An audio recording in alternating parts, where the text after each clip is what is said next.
हे अर्जुन, ओम तत्सत ऐसे यह 3 प्रकार का सच्चिदानंद घन ब्रह्म का नाम कहा है। उसी से सृष्टि के आदि काल में ब्राह्मण और वेद तथा यज्ञ आदि रचे गए हैं।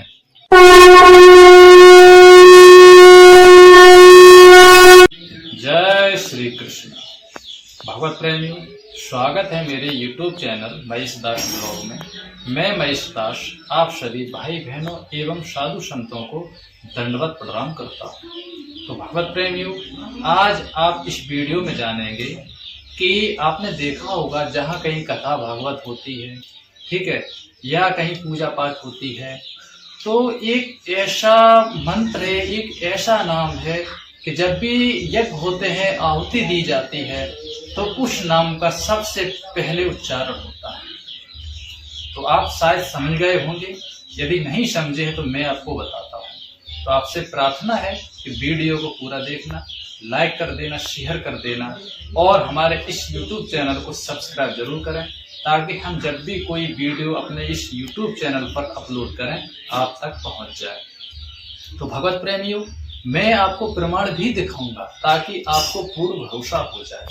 देखिए, मैं आपको बताना चाहूंगा कि जब भी हम या आप कोई भी पूजा पाठ करते हैं या घर में कथा भागवत होती है, यज्ञ हवन होते हैं, तो एक ऐसा नाम है जिसका शुरू वहीं से होता है उच्चारण, वो मंत्र है ओम। तो हम आपको गीता जी में प्रमाण दिखाएंगे। भगवान श्री कृष्ण अर्जुन से कहते हैं, गीता अध्याय 17 के श्लोक 23 में कह रहे भगवान कि हे अर्जुन, ओम तत्सत उस सच्चिदानंद घन परमात्मा का नाम है। उसी परम पिता की कृपा से ब्राह्मण, वेद, यज्ञ आदि रचे गए हैं।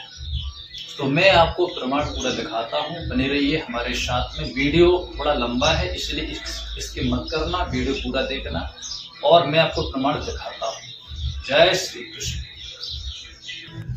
भगवत प्रेमियों, ये है 17वां अध्याय, आप देख रहे हैं। अब मैं आपको 17वें अध्याय के श्लोक 23 पे ले चलता हूँ और आपको दिखाता हूँ। तो ये है 23वां श्लोक, यहाँ लिखा हुआ है, हे अर्जुन, ओम तत्सत ऐसे यह 3 प्रकार का सच्चिदानंद घन ब्रह्म का नाम कहा है। उसी से सृष्टि के आदि काल में ब्राह्मण और वेद तथा यज्ञ आदि रचे गए हैं। इसलिए वेद को कथन करने वाले श्रेष्ठ पुरुषों की शास्त्र विधि से नियत की हुई यज्ञ, दान और तप रूप क्रियाएं सदा ओम। भगवत प्रेमी अब देख सकते, स्पष्ट लिखा हुआ है ओम। ऐसे इस परमात्मा के नाम को उच्चारण करके ही आरंभ होती हैं। तत् अर्थात तत् नाम से कहे जाने वाले परमात्मा का ही यह शब्द है। ऐसे भाव से फल को न चाहकर नाना प्रकार की यज्ञ, तप रूप क्रियाएं तथा दान रूप क्रियाएं कल्याण की इच्छा वाले पुरुषों द्वारा की जाती हैं। सत्य ऐसे यह परमात्मा का नाम सत्य भाव में और श्रेष्ठ भाव में प्रयोग किया जाता है। हे पार्थ, उत्तम कर्म में भी सत्य शब्द प्रयोग किया जाता है तथा यज्ञ, तप और दान में जो स्थित है वह भी सत्य है ऐसे कही जाती है। और उस परमात्मा के अर्थ किया हुआ कर्म निश्चय पूर्वक सत्य है ऐसे कहा जाता है। हे अर्जुन, बिना श्रद्धा के होम हुआ हवन तथा दिया हुआ दान एवं तपा हुआ तप और जो कुछ भी किया हुआ कर्म है वह समस्त असत ऐसे कहा जाता है। इसलिए वह न तो इस लोक में लाभदायक है और न मरने के पीछे ही लाभदायक है। इसलिए मनुष्य को चाहिए कि सच्चिदानंद घन परमात्मा के नाम का निरंतर चिंतन करता इसलिए मनुष्य को चाहिए कि सच्चिदानंद घन परमात्मा के नाम का निरंतर चिंतन करता हुआ निष्काम भाव से केवल परमेश्वर के लिए शास्त्र विधि से नियत किए हुए कर्मों का परम श्रद्धा और उत्साह के साथ आचरण करे। तो भगवत प्रेमियों, ये था गीता अध्याय 17 श्लोक 23 से लेके 28 तक। भगवत प्रेमियों, आपने गीता जी में प्रमाण देखा।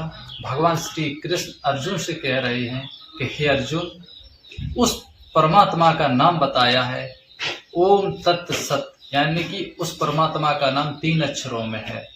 और कह रहे हैं कि उस परमात्मा ने, उस नारायण ने, सच्चिदानंद घन ब्रह्म ने सृष्टि रची और ब्राह्मण, वेद, यज्ञ आदि रचे, और उसी परम पिता की कृपा से पूरी सृष्टि रची गई है। पशु पक्षी जो कुछ भी सब उसी परम पिता ने रचे हैं। ये भगवान श्री कृष्ण अर्जुन से कह रहे हैं और कह रहे हैं कि यदि कोई मनुष्य हवन, यज्ञ आदि पूजा पाठ करता है तो ओम नाम का शुरू में उच्चारण होता है। उसके बाद आगे के जो मंत्र है वो सभी मंत्र को सिद्ध किया जाता है।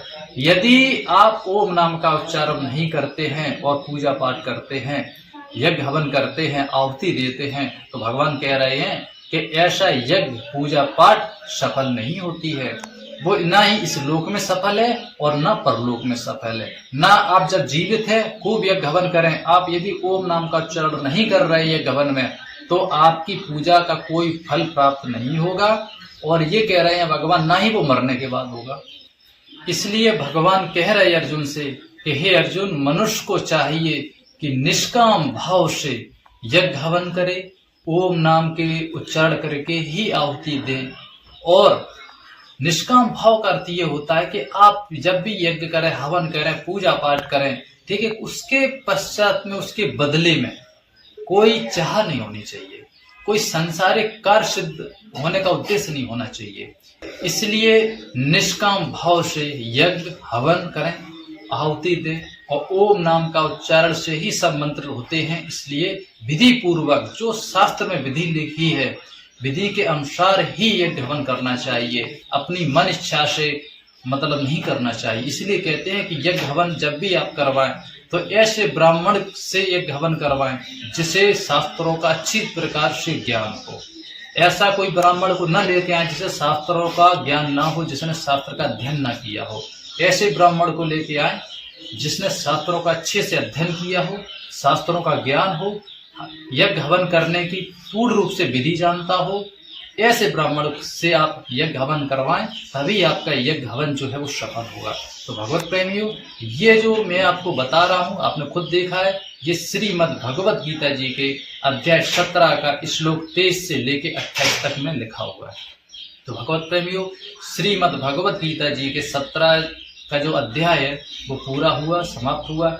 अब मैं आगे वीडियो में आपको 18 अध्याय में जो भगवान ने ज्ञान दिया है वो आगे वीडियो में आपको बताएंगे। तो आपसे निवेदन है कि अगर चैनल सब्सक्राइब नहीं किया तो अभी सब्सक्राइब कर लो, घंटी वाले बटन को ऑल कर लो, और 1-2 दिन के अंदर हमारी नई वीडियो आ जाएगी जिसमें गीता अध्याय 18 का ज्ञान होगा।